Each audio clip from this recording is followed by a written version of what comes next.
Hello बेटा। बेटा last lecture में हम लोगों ने डिस्कस किया था लॉ ऑफ केमिकल कॉम्बिनेशन, जिसमें डिफरेंट लॉ के बारे में डिस्कस किया था हम लोगों ने। Law of conservation of mass, law of definite proportion, law of multiple proportional and gas law of gaseous volume. उसी में एक लॉ और है बेटा जिसे हम कहते हैं एवोगाड्रोज लॉ। क्या बोलते हैं? Avogadro's law. तो चलिए स्टार्ट करते हैं बेटा, हम लोग उसको भी देख लेते हैं क्या है।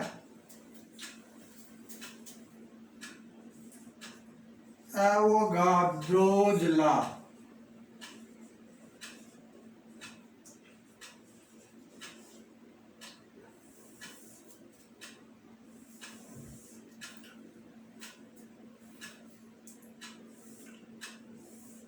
इसके बारे में बताऊं बेटा आपको, जो है ये लॉ क्या बताता है। ये कहता है अगर डिफरेंट गैसेस सेम टेम्परेचर और प्रेशर पे रखी जाए, अलग अलग कंटेनर ले लिया आपने, उसमें गैस ए, gas B, gas C, same temperature pressure पे वो गैसेस रखी जाए और इक्वल वॉल्यूम लिया जाए आप सभी गैसों का। गैस ए का सपोज करो 1 लीटर, गैस बी का 1 लीटर, गैस सी का 1 लीटर, सेम टेम्परेचर प्रेशर पे रख दिया जाए। तो कहता है उनके इक्वल वॉल्यूम में नंबर ऑफ मॉलिक्यूल्स इक्वल होंगे, यानी जितना फर्स्ट गैस के मॉलिक्यूल्स होंगे उतने ही सेकेंड, उतने ही थर्ड। तो ये लॉ सिंपली स्टेट करता है, कहता under same condition of temperature and pressure equal volume of all gases contains equal number of molecules. Means आप कह सकते हैं, क्या कह सकते हैं, स्टेटमेंट आप लिख सकते हैं, आप कह सकते हैं according to this law, under similar condition of temperature and pressure, equal volume of all gases contains equal number of molecules, और मोल्स भी बोल सकते हैं आप, इक्वल नंबर ऑफ मोल्स और इक्वल नंबर ऑफ मॉलिक्यूल्स। अब इसकी मीनिंग मैं बताता हूं। ये कहता है कि सपोज करो कि सेम कंटेनर, ये एक रिएक्शन के हिसाब से हम लोग इसको पहले एक्सप्लेन कर लेते हैं। जैसे ये H2 है, ये Cl2, ये रिएक्ट किया, ये 2HCl सपोज करो गैस फॉर्म किया, ये भी सपोज करो गैस, ये भी सपोज करो गैस। इसके पहले जो नंबर होता, अब यहाँ कोई नंबर नहीं है मीन्स 1 है, यहाँ कोई नंबर नहीं है मीन्स 1 है, यहाँ कितना नंबर है 2। इसे बोलते हैं हम स्टोइकियोमेट्रिक कोफिशिएंट। क्या बोलते हैं? Stoichiometric coefficient. तो इसके पहले कितना है 1, तो इसका हम कहेंगे 1 वॉल्यूम। इसके पहले कितना है 1, इसका कहेंगे 1 वॉल्यूम। इसका कितना है 2, तो इसका हम बोलेंगे 2 वॉल्यूम। सेम कंडीशन में रखी जाए, यानी यहां पे क्या है, सेम टेम्परेचर एंड प्रेशर पे 1 वॉल्यूम इस गैस का, 1 वॉल्यूम इस गैस का, 2 वॉल्यूम इस गैस का, same temperature. 1 volume means 1 litre इसका, तो 1 लीटर इसका, 1 ml इसका, तो 1 ml इसका, 2 ml इसका। अब देखो, अगर हम इसमें एज्यूम करें कि इसमें n मॉलिक्यूल हैं, कितने? n मॉलिक्यूल, तो इसका भी वॉल्यूम उतना ही है सेम टेम्परेचर प्रेशर पे, तो इसके भी कितने होंगे n मॉलिक्यूल्स। लेकिन यहां तो इस वॉल्यूम का डबल वॉल्यूम है, तो इसमें कितने होंगे 2n मॉलिक्यूल्स, राइट। जैसे आप इसके 1 वॉल्यूम में कहें आपकी 1/2 मॉलिक्यूल्स अगर है, तो ये भी कितना होगा 1/2 मॉलिक्यूल्स। तो ये कितना होगा इसका डबल, ये कितना होगा 1 मॉलिक्यूल्स होगा। यानी सीधा सा ये लॉ स्टेट करता है कि under same condition of temperature and pressure equal volume of all gases contains equal number of molecules or equal number of moles। अगर इसका हम कहें n मोल, तो इसका कितना n मोल, इसका कितना 2n मोल। जब 2n मोल, अब n इसका मोल कब मिलेगा जब इसका वॉल्यूम 1 कर देंगे आप, 2b पे है यहाँ पे 2n, ठीक। तो ये तो एवोगाड्रोज लॉ था। अब हम इसके बाद डिस्कस करते हैं बेटा, इसके बाद हम लोग डिस्कस करते हैं मोल कॉन्सेप्ट का ओरिजिनल टॉपिक। अब हम लोग स्टार्ट करते हैं जिसे एक्चुअल में मोल कॉन्सेप्ट कहते हैं। बट उससे पहले कुछ टर्म्स के बारे में हम लोग जरूर एक्सप्लेन करेंगे, उसे जानेंगे क्या है, जिसे आप लोग यूज करते रहेंगे। जैसे हम कहें आपसे कि atomic mass, atomic mass, atomic mass, right. तो सिंपली एटॉमिक मास को हम कहेंगे atomic mass is the mass of an atom, its unit is U, and U means unified mass। Actually में एटॉमिक मास की कोई यूनिट नहीं होती, उसको U में एक्सप्रेस करते हैं हम जरूर। इस U को हम बता दें, पहले हम इसको AMU से लिखते थे, एटॉमिक मास यूनिट। क्या बोलते थे? Atomic mass unit. अब उसी AMU को nowadays AMU is said to be U and U means unified mass। जैसे किसी का एटॉमिक मास 12 है तो उसके आगे हम लिखेंगे, पहले लिखते थे 12 AMU, अब लिखते हैं 12U। U means, ये तो एक सिंपल डेफिनेशन मैंने बता दिया कि atomic mass is the mass of an atom, its unit is you. Atomic mass होता क्या है? कार्बन जो है, हम आपको बताया कि कार्बन के डिफरेंट आइसोटोप्स हैं, C6, 12, 6, C13, 6, C14। ये कार्बन का आइसोटोप जिसका एटॉमिक मास 12 है, इसको ऐसे भी लिखते हैं C12, या हम इसको कभी कभी लिख देते हैं यहाँ 12, C12 ऐसे रिप्रेजेंट करते हैं। C12 के 1 एटम के मास का 1/12 कर दें, इसके 1 एटम का जो भी मास है उसका 1/12 करें C12 एटम के मास का, तो कुछ ना कुछ मास मिलेगा। उस मास से कोई एटम जितने टाइम्स हैवियर होता वही उसका एटॉमिक मास होता है। यानी एटॉमिक मास हमें ये बताता है कि किसी एलिमेंट का एटम C12 के 1 एटम के मास के 1/12 के मास से कितने टाइम्स हैवियर है, राइट। बट हम एटॉमिक मास हम कैसे फाइंड करें? अगर हम कहें 1 AMU की वैल्यू हम फाइंड करें, 1 AMU, 1 AMU तो कितना होगा 1 AMU? 1/12 इंटू 1 एटम आप C12 का मास ग्राम में ले तो 12 gram upon 6.022 into 10 to the power 23 कर दे, ये होगा।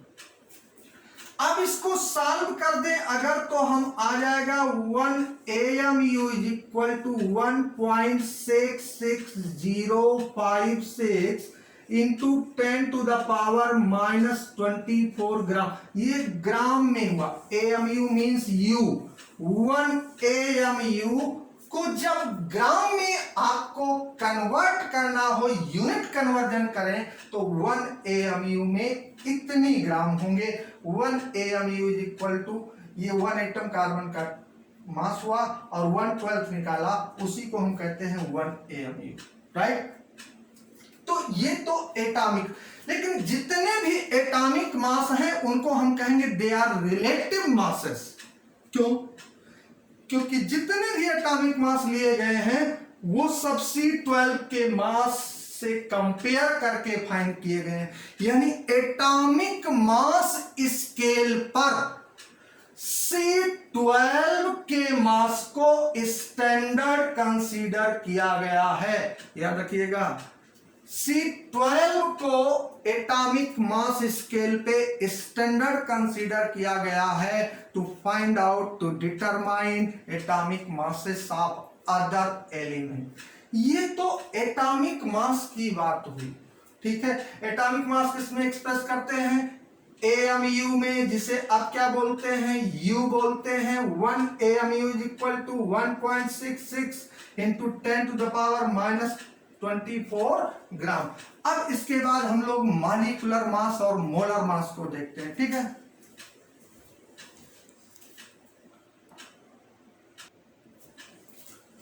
दो टर्म है बेटा, यहां पे आपको बताता है। एक है आपका मॉलिक्यूलर मास, क्या है? Molecular mass. और दूसरा टर्म है जिसे आप बोलते हैं मोलर मास।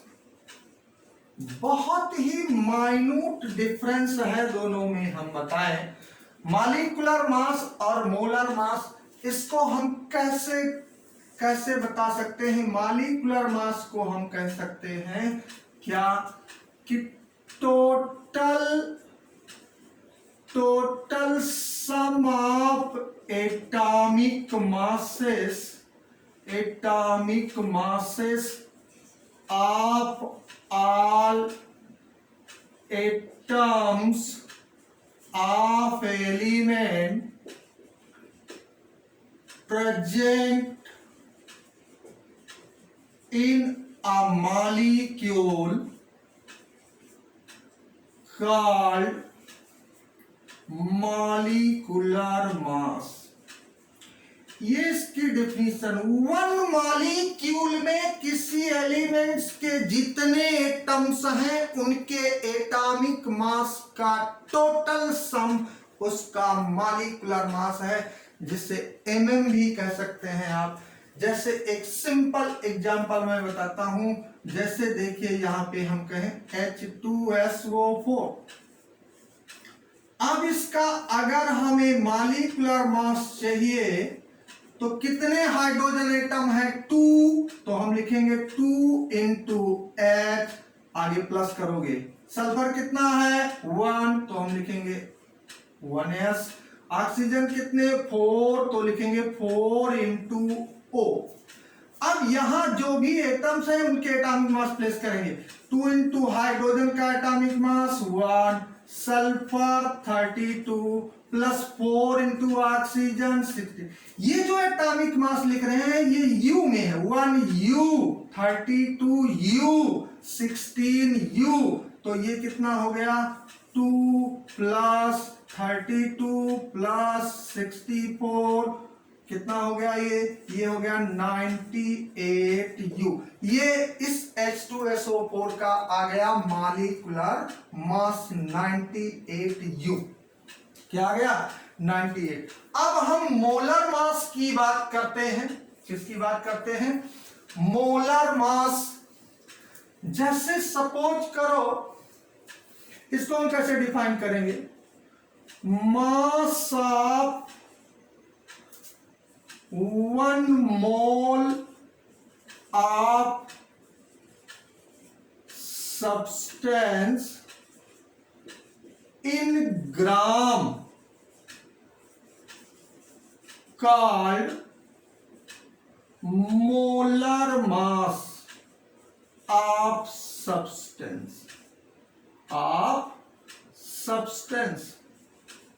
क्या कहता है ये कहता है 1 मोल सब्सटेंस का मास ग्राम में जितना हो वही उसका मोलर मास है।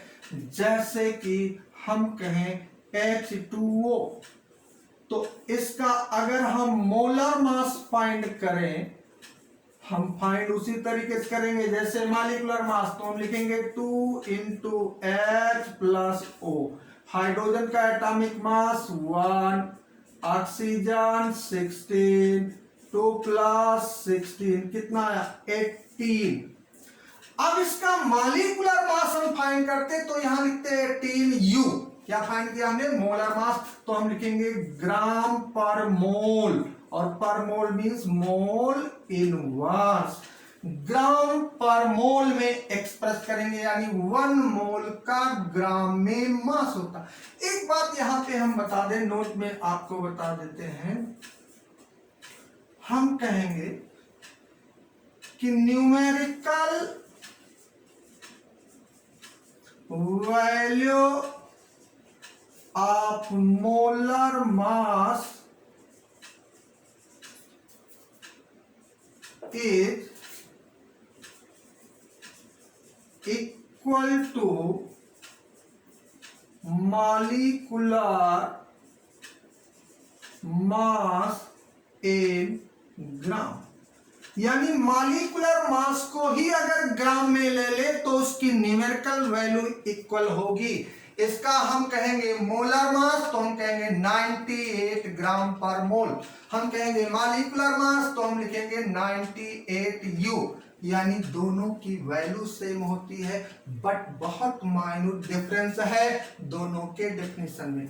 अब यहाँ पे थोड़ा सा मैं बताता हूं इस मोलर मास का, और कैलकुलेशन थोड़ा सा टिपिकल कैसे हो जाएगा जब कभी ऐसा लिखा हो आपका, जैसे सपोज करो ये लिखा है Na2CO3.10H2O। इसका आपको मोलर मास या मॉलिक्यूलर मास फाइंड करना है। तो मोलर मास कैसे फाइंड करेंगे आप, कितने सोडियम 2, तो लिखेंगे 2 × Na। क्या लिखेंगे, प्लस कार्बन 1 है, प्लस ऑक्सीजन 3 है, 3 × O। इस 10 का H में भी मल्टीप्लाई है, O में भी, तो प्लस लगा लो और 10 को यहां बाहर कर दो। ये इस 10 को लिख लिया। अब इसको ब्रेक करेंगे, कितना 2 × H + O, ये ब्रेक कर दिया। अब सबके एटॉमिक मास प्लेस करो, सोडियम 23, कार्बन 12, 3 × ऑक्सीजन 16 + 10, और इस ब्रैकेट में हाइड्रोजन का कितना 1, ऑक्सीजन 16, तो ये कितना हो गया, ये हो गया 46 + 12 + 48 प्लस कितना हुआ 10 × 18, 16 और 2 18। तो ये टोटल यहां से यहां तक इसको टोटल कर दें तो ये 106 आ गया, कितना, और 10 × कितना 180, 10 × 18 कितना हो गया 180, तो 100 कितना हो गया 280 + 6, तो दिस इज इक्वल टू कितना आया 286 ग्राम पर मोल। यानी जब इस तरीके से क्रिस्टलाइन वाटर लिखा होगा तो मैंने बताया उसको आप कैसे ब्रेक करेंगे, ठीक है। ये मोलर मास फाइंड करने का तरीका मैंने बताया कि मोलर मास कैसे फाइंड, लेकिन इसके लिए आपको एटॉमिक मास मालूम होना चाहिए। अब आपको बताते हैं atomic mass mainly fractional value होता है 1.008, 12.01। क्यों होता है, क्योंकि एलिमेंट जो है वो आइसोटॉपिक फॉर्म में एग्जिस्ट करता है, तो डिफरेंट आइसोटॉपिक फॉर्म के एटॉमिक मास का एवरेज लिया गया है, और यही रीजन है कि एटॉमिक मास क्या होता है, fractional, due to existence of isotopic form of an element. अगर आइसोटोप्स नहीं होते तो एटॉमिक मास फ्रैक्शनल नहीं मिलता। ठीक है, तो इस तरीके से एटॉमिक मास हो गया, मॉलिक्यूलर मास हो गया, और क्या, मोलर मास हो गया। हमने कहा मॉलिक्यूलर मास और मोलर मास दोनों की न्यूमेरिकल वैल्यू क्या आएगी, सेम आएगी। Molecular mass 286 U। But ionic compound में जैसे हम कहें ये सोडियम क्लोराइड है, क्या है, तो ये Na+ और Cl- से बना है। ये डिस्क्रीट मॉलिक्यूल के फॉर्म में एग्जिस्ट नहीं करता है जैसे अदर कोवैलेंट मॉलिक्यूल एग्जिस्ट करते हैं। इसलिए इसके मॉलिक्यूलर मास को हम फाइंड तो करेंगे मॉलिक्यूलर मास ही, लेकिन उसको हम लिखेंगे फार्मूला मास। क्या लिखेंगे, फार्मूला मास। तो फाइंड उसी तरीके से atomic mass of sodium plus atomic mass of chlorine. इसी तरीके से हम मोलर मास भी फाइंड करते हैं, लेकिन आयनिक कंपाउंड होगा तो उसके केस में मॉलिक्यूलर मास को क्या बोलोगे, फार्मूला मास। केवल टर्म चेंज हो जाएगा, because ionic compound doesn't exist in the form of discrete molecule, right. अब इसके बाद हम लोग देखते हैं थोड़ा सा,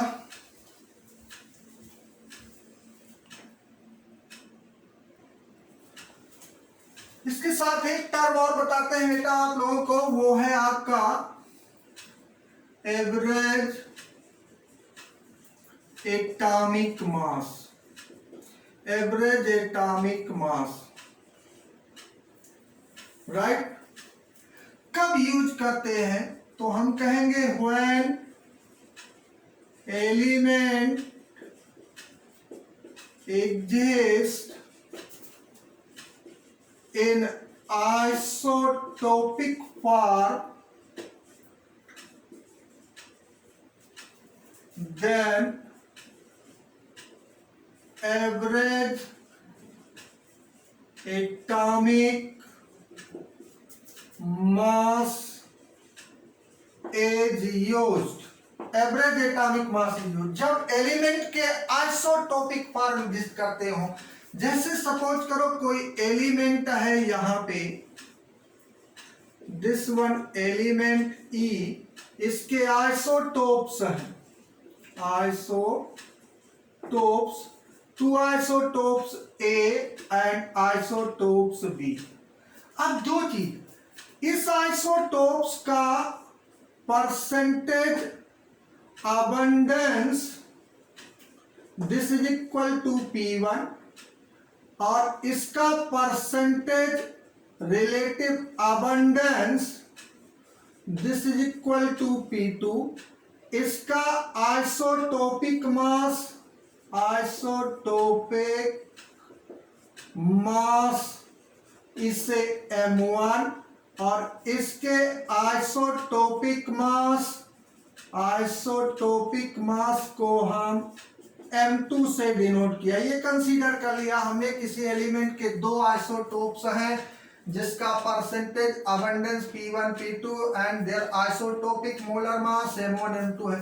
तो एवरेज इसका हम फाइंड करें, अगर हम average atomic mass this is equal to P1 M1 plus P2 M2 plus dot dot, तीसरा होता तो P3 M3 and divided by 100।